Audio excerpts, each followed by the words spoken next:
Ma Mission TV, le miroir du monde. Alors on n'a pas si on a le candidat de la démocratie, mais c'est fils Moukoko. Tant qu'on télévise, on va Congolais sur le lobby. Mais de comprendre que Baya, Balo Baete, Bafundi, Neko, fils Moukoko, la justice, il faut dire. Ils sont peut-être avec les pâtissiers qui se déguisent. De lobby était, de côté, il s'appelle dossier Oyo. Il y a pour la mousse à Makabotali niveau. Pour le bac de président à la niveau T, Bango, Balak, c'est sur ma épreuve. Que le président à la niveau T. Monsieur Moutanda, Constant Moutanda. Et l'autre Zoluka, l'année d'Issayo, on doit s'attendre à monde. Mais laisse-moi te dire, on ne joue pas avec les faits. La français Balobi, celui qui se sent piqué connaît l'affaire. Ça va monter. Il y a comme M. Kabila. Peut-être je suis innocent. Alors bien que je suis innocent. Mais comment on a dit comment on a dit biso tozofunda ndeko fils Moukoko na justice. Biso na APTR toloba que le Congo pour la mort. Est-ce que Félix n'a pas dit toloba Congo? Et ça n'est pas bolingo ya Congo. Les abolingo ya peuple congolais. Alors tous toloba qui est zaïe. Mais un tani comme ya Kabila. On n'a pas dit c'est la personne de Kabila. Mais nous avons dit c'est le système du Kabila. Le système du Kabila est ça travailler là, mais c'est Kabila, tonité, parce qu'on a besoin toujours de dans le système. Toza basoda o tosimaka mandoki te, tosimaka milangité, biso eza munoko. Alors, eloko zoloba, tope eloko zoluka, en tout cas ça l'a prêt, mais c'est fils Moukoko. Na biso ba compagnon de l'Itinaï, ba membre armé des bâtisseurs sécuritistes. Toza menacé sur les points sécuritaires.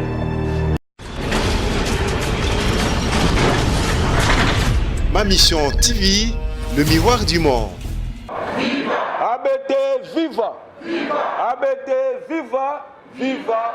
Viva! Les Congo ou la mort. Maboko Ponabiso. Merci Tofandi.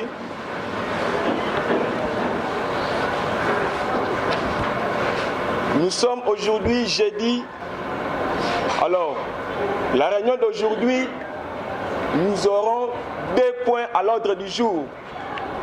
Le premier point, nous allons parler sur la dénonciation de la violence contre notre coordonnateur, fils Moukoko. Et puis, deuxième point, nous allons vous parler concernant notre programme de la Banque du Progrès Social. ABT viva! Viva! ABT viva! Viva! ABT viva! Viva! Viva! Viva! Le Congo ou la mort. Oui, nous disons dans l'ABT le Congo ou la mort. Notre slogan de Congo ou la mort, ils n'ont pas maté. Ils n'ont pas maté tant que moi, je suis armé de bâtisseurs antiséquedistes. Donc, pour nous, il faut là ta combo, ta slogan, il y a le Congo ou la mort. Voilà pourquoi Toye ko dénoncer Kolo Baba Acts Oyo Bandeko Yangambu Mususu Basali contre notre coordonnateur, fils Moukoko. Alors, nalingi na expliqué moi muke na makambo oyo lekaki na mokolo ya vendredi la semaine passée oyo biso nyonso toyebi bien likambo tala etali ya crash oyo esalemaki ya Antonov septannée oyo ememaki logistique ya président de la République.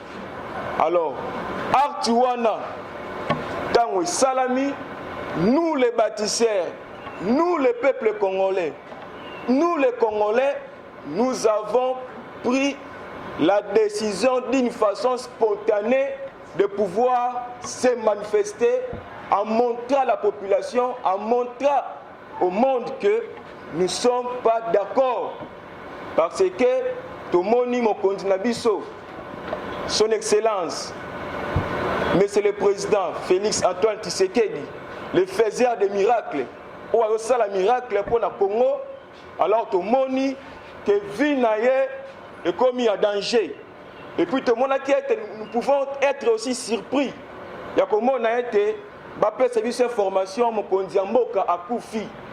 En tout cas, bana ABT, bana ya Congo, tout le monde passe pour le Congo, on avait décidé de pouvoir se manifester. ABT, viva! Viva! Alors, la manifestation est seulement le vendredi matin, c'était d'une façon spontanée. Babengaki mutute yaka totamola. Babengaki mutute yaka toloba. Mais muto alingaka mokonzi na Félix Antoine Tshisekedi. Muto tout azolinga à vivre ba rêve où arriva comme ils sont en réalité avec son excellence M. Félix Antoine Tshisekedi. A kolinga ta mukolo moko te bayebisa ke M. Félix Antoine akufi na masasi, akufi na crash. Yango bomonaki le vendredi, tout le monde était mobilisé, papa, maman, jeunes, on était tous là pour dire non pour na kola qui se bat mécontente na biso là qui le jour là na art ou salema kiwana. Alors pendant que batu ba koloba, moi aussi j'ai parlé. Papa na quoi maman na ngambu partout na Congo mobimba, même Liban na mboka. Batu balobaki. Tolobaki pour na Artiwana. Et puis nous avons suspecté. On a eu à faire analyse, on va bien un quick look d'une façon rapide. C'est-à-dire analyse pourquoi Artiwana Salami juste au début de notre mandat, juste au début, il y a quinquennat, il y a son excellence Félix Antoine Tshisekedi. Par rapport à l'analyse de cela qui rapidement, les coordonnateurs et le reste, il y a des Congolais Missoussou. Le qui était entre Salami et Zaraka, le président sortant, M. Joseph Kabila. Alors, tous, le qui est zaillé. Mais comme moi, Kabila, on n'a pas dit c'est la personne de Kabila.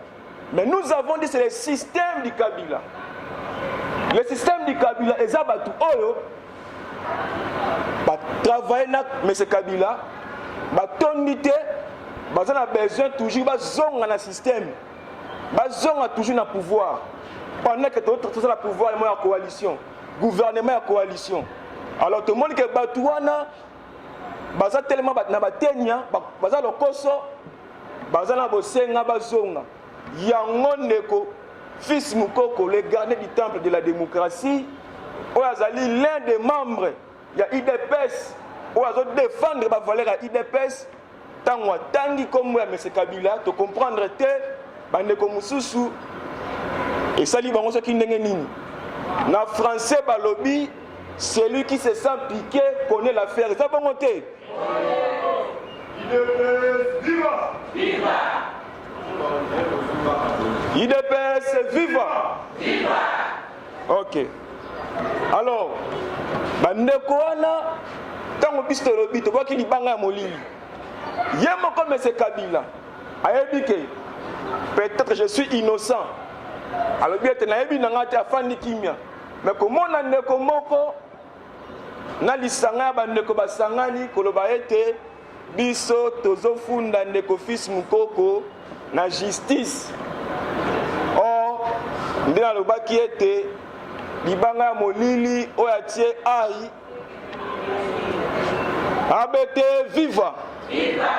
Biso na ABT tolobaka toujours le Congo ou la mort. Donc nous sommes prêts de mourir pour notre pays.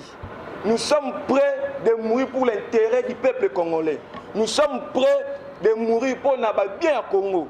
Yango moni ne konabiso son excellence, mais c'est le président de la République à l'obi aza prêt pour na kokufa pour être paix tokinia et côté na est. Zabongote. Ce que zabongote betele maboko makati.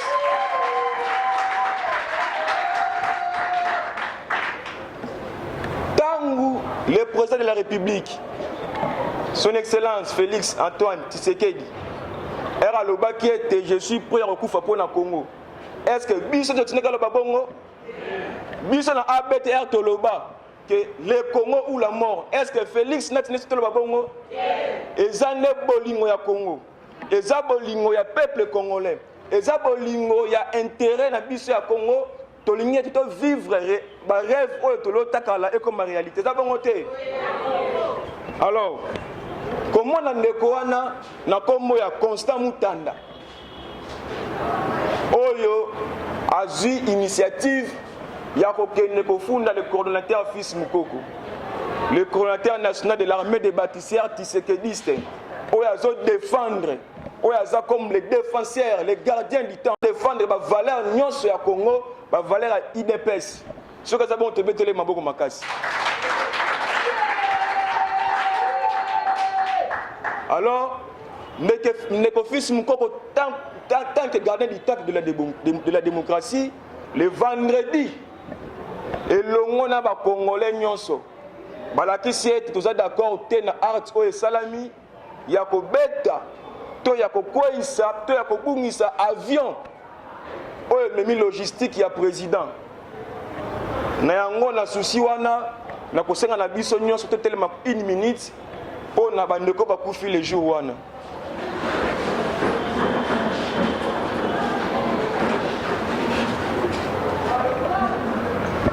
Merci beaucoup.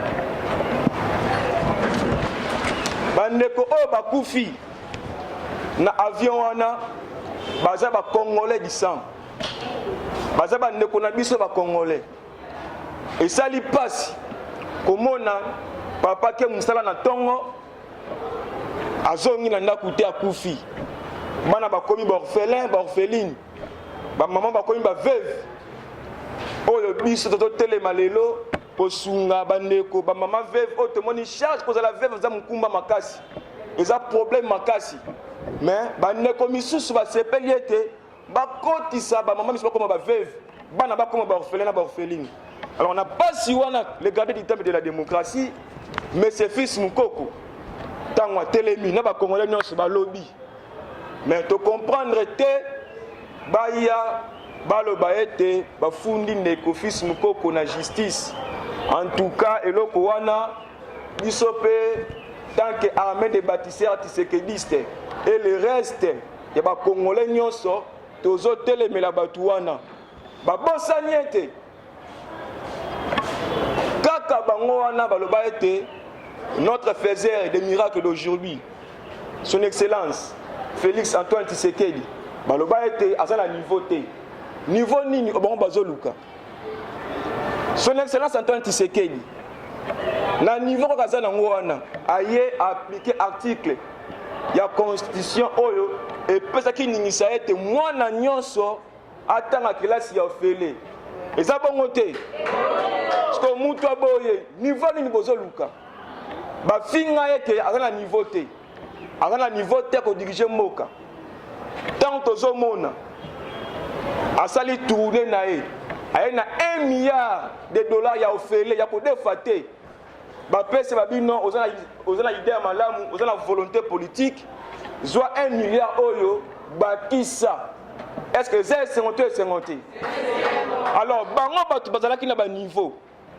Est-ce que ba comme ça classe ya ofele? Est-ce que ba kota kimia na est? Alors, mutu aboye, bozo finga ye kaza na niveau te. Biso petant que armée de bâtisseurs tshisekidistes. Tolobi ete toko telemisa pe dossier oyo ya kola musa makambo tali niveau. Oyo baloba ke te président dans la niveau te, bango bala se biso ba épreuve que président dans la niveau te. ABT viva. Viva. ABT viva. Viva. Alors tozana bango misu likolo na misu. Cette fois-ci, l'armée des bâtisseurs a simbi volant makambo yango. Tolingi ko loba boye. Art oyo basalaki ya kobeta mwana mboka Fils Mukoko oyo azali bongo le coordonnateur national ya armée des bâtisseurs tshisekidistes babengi pe lisusu les gardiens du temple de la démocratie oyo biso peut continuer ko benga la réserve de la démocratie babeti d'une façon illégale acte ou la torture et ça lié le coordonnateur Fils Moukoko état de santé na ezamabe makasi. Alors quand on balingi baboma to bakanga munoko le baka vérité ou les autres défendre l'intérêt ya bana moka balingi baboma ye bakanga ye munoko. En tout cas tolobi cette fois-ci tozana bango mayele na ngina loba ete acte obo saliwana mwana moka aza maintenant malade mutu na ye il faut akota ba scanner akota ba radio batala qu'est-ce qui ne bouger na kati pour ba zongisa to ba pesa ba traitement normal. Alors à part l'état de santé na ye présentement je suis en train de vous dire monsieur Fils Moukoko Nabi va compagnon de l'Itinaï, membre de l'armée des bâtisseurs séquelistes. Toza menacé sur les points sécuritaires. Sécurité naïe, bazako dérangé, na société bakataye, molimo, to babo maye. Nabi va collaborateur naïe, to komi na insécurité à makasi. Yango tozo senga. Yango tozo senga na bakonzi ya moka mutoyo asimbi sécurité ya moka aye ba compenser na monsieur Fils Moukoko na ba membre les bâtisseurs biso ba membre les bâtisseurs et comme biso kozoleka bala sa musapi ke ye wana pe muta Fils Moukoko na société bakanga yo ba enlever yo basala yo mabe. Alors toza déjà ko dénoncer makambu wana.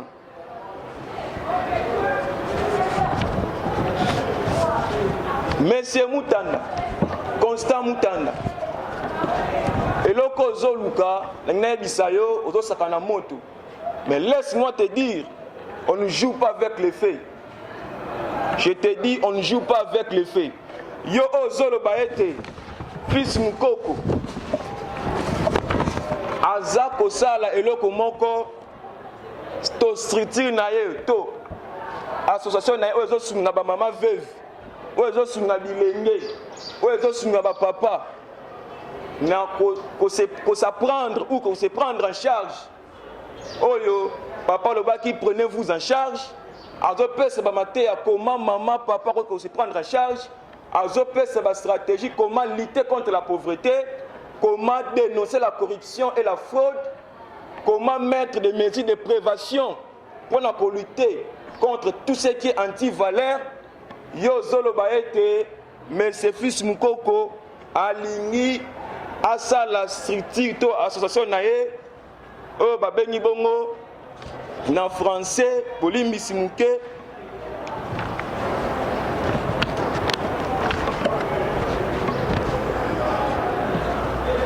o babengi bongo na français un mouvement politico-militaire biso toza basoda o tosimaka mandoki te tosimaka milangi te biso eza munoko. Alors eloko zoloba to pe loko zoluka en tout cas zala prêt ya ko supporter yango parce que ba mama vevo baza awa na bilenge o baza awa o basali 18 ans na chômage atangi classe mais musala ezate asala boye mobulu. En tout cas, cette fois-ci, tu recoutes à la nappe, tu as bien adresse na yo. Na biso, tu as bien adresse na yo. Au comment na biso et pas na yo. Comme yo lingi biso, oh to nyokwami. Na 18 ans oh yo yebi wana. Na di oyebi no sala po comme na poste comme na niveau on ya ex on a trop yebi. Mais biso to ndimi malgré ba passe na banzala, to défendre l'idéologie, to défendre oh ba ben le peuple d'abord. Yo ngona oyana ba aventure. Je te dis franchement, cette fois-ci, au coup de les fils Moukoko, Oyo, au traduit en justice. Abete viva! Viva!